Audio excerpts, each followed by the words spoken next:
Gen V Season 2, Episode 1, titled New Year, New You, and of course this is the continuation of the spin-off of The Boys.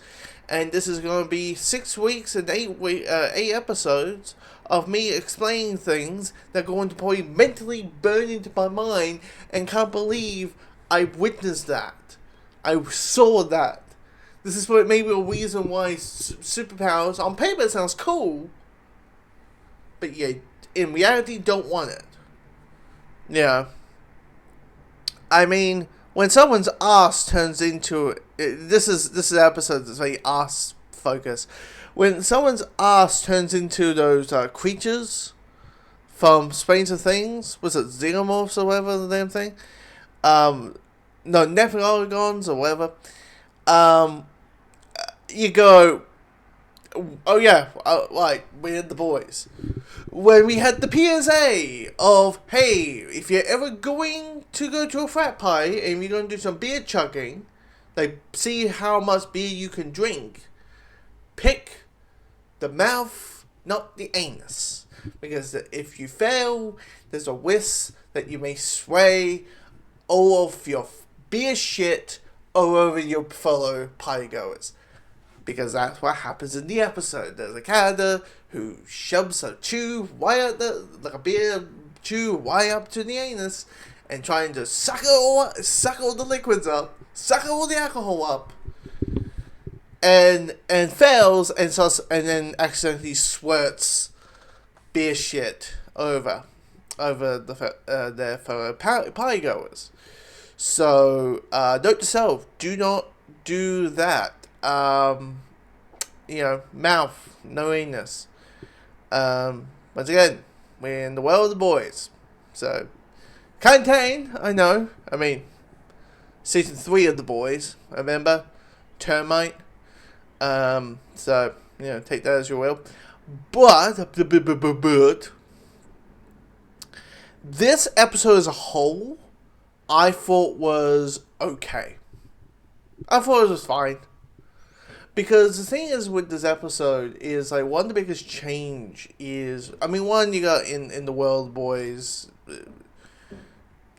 the status quo change, Homelanders in government, Homelanders in government, there's a divide between, cultural divide between Team Homelanders and Team Starlights. Some of the members of the boys are arrested or are on the run, like Starlight herself. So, there's status quo there, but also the status quo in the characters related to Gen V. And one of the biggest changes is that the actor who played Adrian between seasons passed away. So naturally, anytime there's a new show or a new season, people go question, hey, what are they going to do with it? How are they going to handle this? And the recent trend recently, which I'm not a big fan of, ever since Force Awakens, is to white out that character out. Just white that character out. Which in my head, I'm thinking, well, that's a little bit disrespectful. I mean, look, it's all out of heart, and it's all out of love, and it's all out of, like, hey, they just thought it was the best thing to do, right?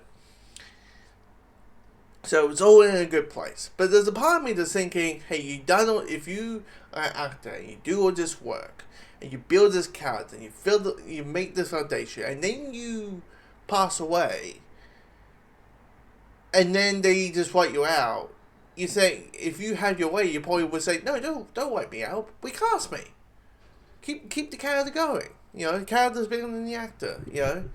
If we can have X-Men Batmans and the X-Men Hamlets and the X-Men Supermans and James Bonds and Doctor Who's and all that kind of stuff. I know the Doctor. I know that's the don't germophobe, but for the people who don't, for the non-Whovians out there. Surely you can have another Adrian. When Whittaker Harris passed away, when Whittaker Harris passed away, we didn't go and say no one else can play Dumbledore. No, they recast because the character was bigger. Story comes first. And maybe it's just a simple, hey, we got a story opportunity. We think this might be good. But for me personally, like the whole thing, spoiler alert, they killed the character off screen. And for me, I'm like, if you're going to do that, if you're going to kill off the character, I kind of need to see it. I need to feel what those characters are feeling. Except as explaining things, just dumb exposition, just because you can easily, because he's basically Colossus, trying to remember. Yeah, he was Colossus. So basically, because he was basically Colossus, a guy who can transform himself fully metal, trying to remember his powers, you can easily just get a guy who has roughly the same build, don't show his face, and still has those emotional moments. And because you have the trend of seasons, the gap between seasons are like 2 years, sometimes 3, you kind of easily forget the relationship that said character, this gets Adrian, has towards those characters, towards them, and us towards those characters. So I feel no emotional attachment towards it. So it's just one of those situations where it's just like, I get it. This is a shitty situation. You have to show, this is a situation where you kind of have to tell but show, but I think there's ways you could kind of show that emotional hook, that emotional connection that's there, that it's needed. But also I'm very old still with the whole, just recast. When since recasting, when was recasting a dirty word? Just had to put it out there. Yeah. Anyway. Maybe it's one of the situations where, hardcore TV fans are like, no, you can't, that's what the character looks like. Maybe it's, I always jokingly say, what does every network, every streaming service, every company that makes TV needs to buy the rights to Doctor Who just so everyone can be a Time Lord, so everyone can regenerate? Does that need to be a thing, everyone, to make everyone feel ease in things? Anyway, but because most of this episode is them dealing with that grief. Most of the episode is about dealing with that grief and how they're handling it. Jordan is kind of taking it more face value, while Emma is taking it very emotional. She's like, we need to fix this, we need to do this, we need to do X, Y, and Z. Meanwhile, Jordan's like, okay, we're back in here, we're back in hell, we're back in this college, and it happened, so let's just, don't do anything, because what happened last time didn't go so well. And that. We got other storylines going on, which, of course, we have, forgot to say, so I'm forgetting the damn characters' names. We have, you got Manny, and, so Maui, who's looking for her sister, which is kind of a story thread from season 1. I won't lie, there's some odd sound mixing in this episode. Maybe it's just my TV or whatever. But, when Starlight shows up, spoiler, Starlight shows up, and you have that scene, for a good 5 minutes, I don't know, it's someone's mic wasn't working, ADR wasn't available for ADR or whatever, but it just felt very, it felt like the sound mixing, because anytime Marie speaks, I could hear completely well, and but I couldn't understand what Starlight was saying.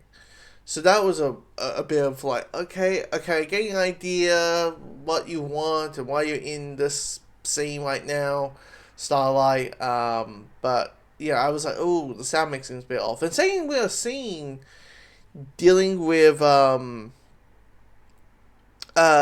Kate, where the new dean is trying to show his power, show that he is in control,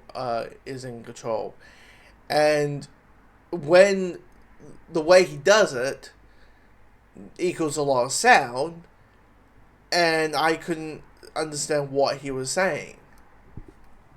So there's some odd, sound mixing issues in this episode. I was like, hopefully they can easily fix that. I mean, hopefully they can easily fix that. Because that's just easy, like, oh, fix it. Oh, here's the new file. Boom, here you go. Hopefully that happens. But yeah, you got a couple, and also you got a couple good action sequences dealing with Marie, which dealing with blood, and of course her beating the crap out of the guy. those guys who have those realistic testicles on the top that's under their car. Those like steel. They're like my car, or my car's the bowl of steel. Those people, those fuckers. But yeah, I thought the episode was okay. Hopefully what happens is, because the story is moving forward, and hopefully now we're dealing with, here's the new status quo that the story can pick up, and now we know what's, now it's becomes more interesting. It isn't just becoming like a little bit of okayness.